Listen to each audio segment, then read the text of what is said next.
Hello my YouTube lovelies, and welcome to this episode Dancing on the Ceiling. Just to start off with, if you are new to this channel, it would be great to have you on board, so please hit the subscribe button, and if you enjoy this content or don't enjoy this content, whatever floats your boat, just give us a thumbs up or a thumbs down. That would be lovely. So this episode, I'm going to try and make this short and sweet because there really isn't a huge amount to talk about, and this was another one of those jobs which I gave to a firm to deal with, and this particular job, this is the one job out of all of them that I really wished I'd undertook myself or reached out and sought advice and kind of got some help from someone or whatever, because in all honesty I do think I was stung on this one. I think they saw me come in and were laughing all the way to the bank. It's not about naming and shaming or anything, because I will name the company that I used and everything like that, and at the end of the day they did a very good job and the service was really good, but I just think it was very expensive for what it is.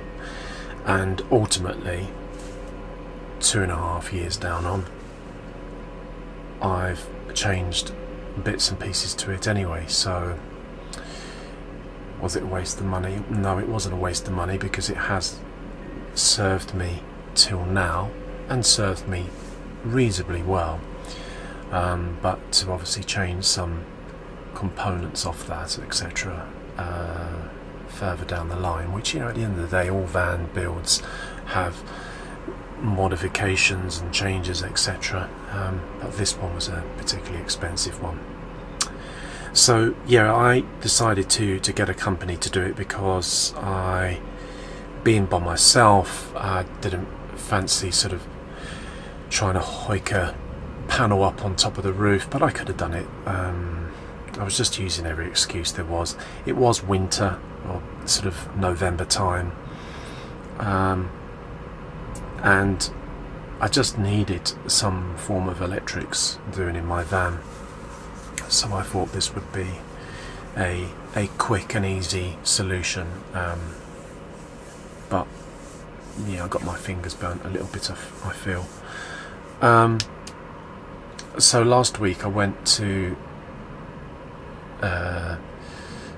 this motorhome exhibition. Not last week, but you know, in last week's episode I talked about how I went to a motorhome exhibition and went shopping and found the Webasto company, etc., and Urbisbacker, and was doing all of my homework with regards to the heater. And whilst I was there, I stumbled across this stand, a big stand. I think there are 2 stands there actually, where they were doing a deal for solar panels, etc. So I figured, well, this seems like a good idea, and maybe this could be the one-stop fix-it-all solution. So I got chatting with the guys there, and they seemed really reasonable, knowledgeable, very nice, and so I put down a deposit there at the trade show. So the company I'm talking about is a company called Falcon Technology.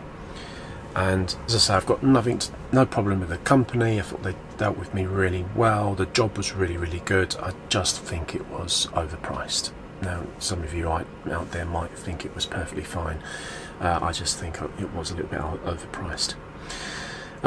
So I put down a deposit, and then phoned up and secured a slot in which to take my van across to the company and get the installation. So I'd already got the diesel heater was installed and everything, and the guys that put the diesel heater in, they also installed the leisure battery. So I already had a leisure battery. It was a Newmark, I think it's a 105 amp hour battery. So that was already in place.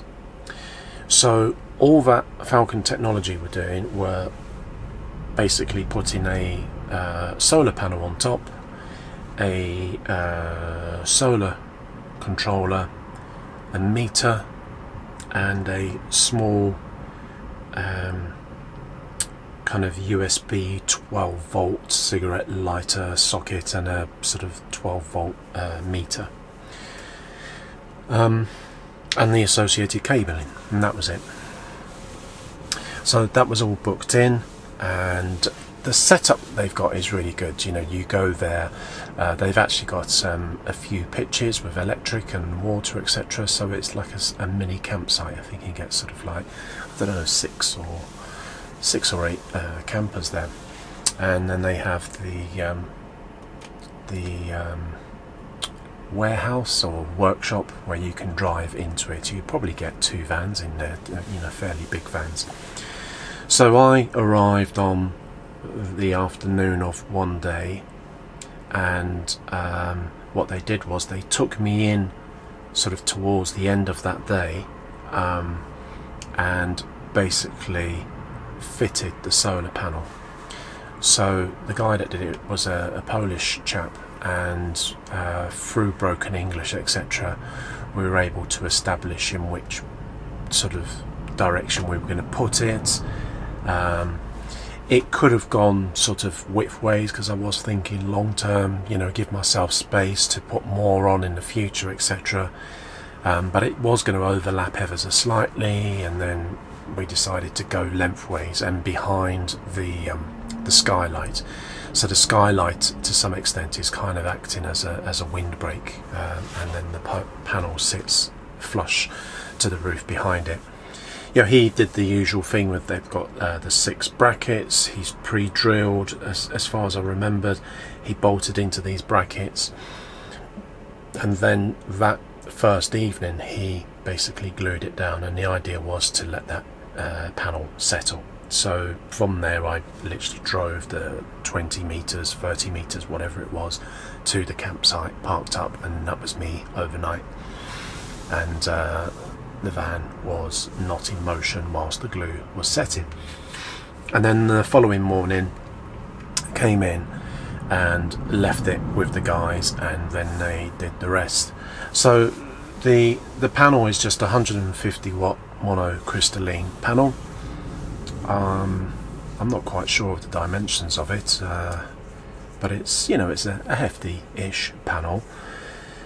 And they installed a PWM solar controller, with this duo battery solar controller. So the idea of this duo battery charger was that 90% of the charge from the sun was set up to go directly to the leisure battery, and then there was 10% was redirected to the engine battery. So, you know, I had a system that was charging both batteries.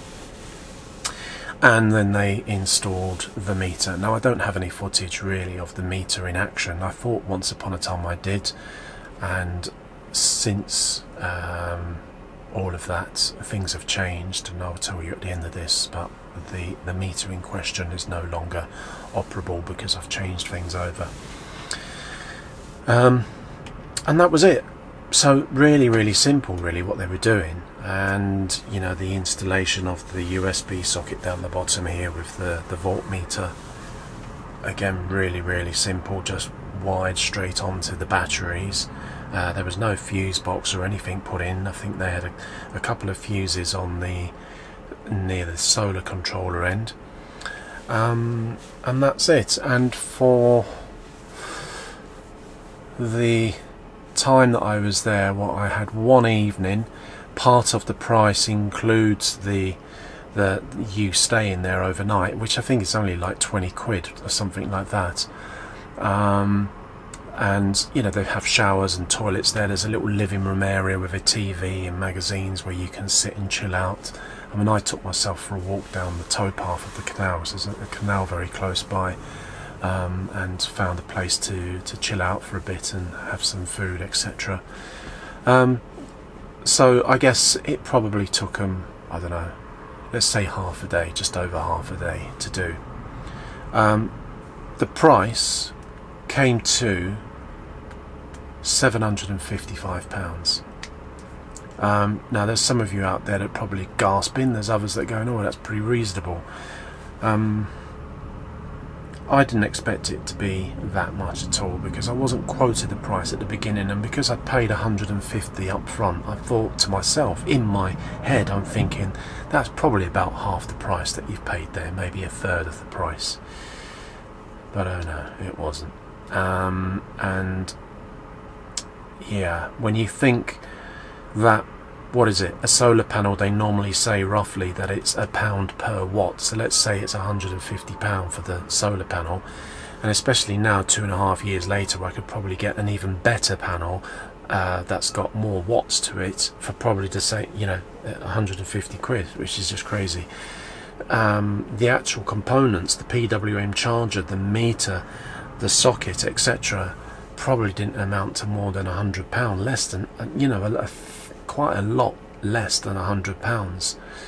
And if it's 20 quid or 25 quid a night to stay, well, you do the maths, it's a hell of a lot of money on labour. But anyway, mustn't cry over spilt milk, eh? It was done, it's over, it served me reasonably well, it's been okay. It doesn't sit with me comfortably that there is a massive big panel that is literally just glued on, but you know, it stayed on all of this time. It is breaking away a little bit in this corner, so I do need to put a bit of Sikaflex on there somewhere. But ultimately, you know, it served me okay. But since recording this, or actually just prior to me recording this, I've upgraded the system quite a lot. I still have the same solar panel on the roof, etc. But since then I've put in a new Renogy B2B/MPPT charger, yeah, the jury's still out on that system, but now I do have a system that I know is going to give me 2 means of charging, which is really reliable.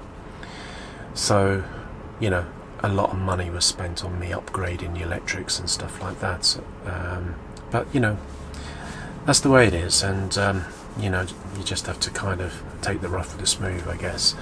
And as much as they are expensive, companies like that, I can see the value in them in terms of that they're useful to have and they're good, and they're probably more geared for people with motorhomes, and I don't know, maybe that's why they price it the way they are, because people that live in motorhomes, you know, you've got to have a fair wedge to afford to buy a motorhome. So I don't know, maybe they just see it as a captive market, I really don't know. But anyway, this isn't about bitching about them, is it? So that's it. That's this particular episode in a nutshell. Something that has served me well to date, but retrospectively, in hindsight, I should have done it myself, or certainly sought help and got it done myself, because I know I could have got it done for less than half the price that it cost me, a lot less. And you know, ultimately what's up there at the moment probably at some point will change and will need to change. So you do think in the end, Christ, that was a lot of money for something that's going to have to be ripped out or changed at some point. So hey ho.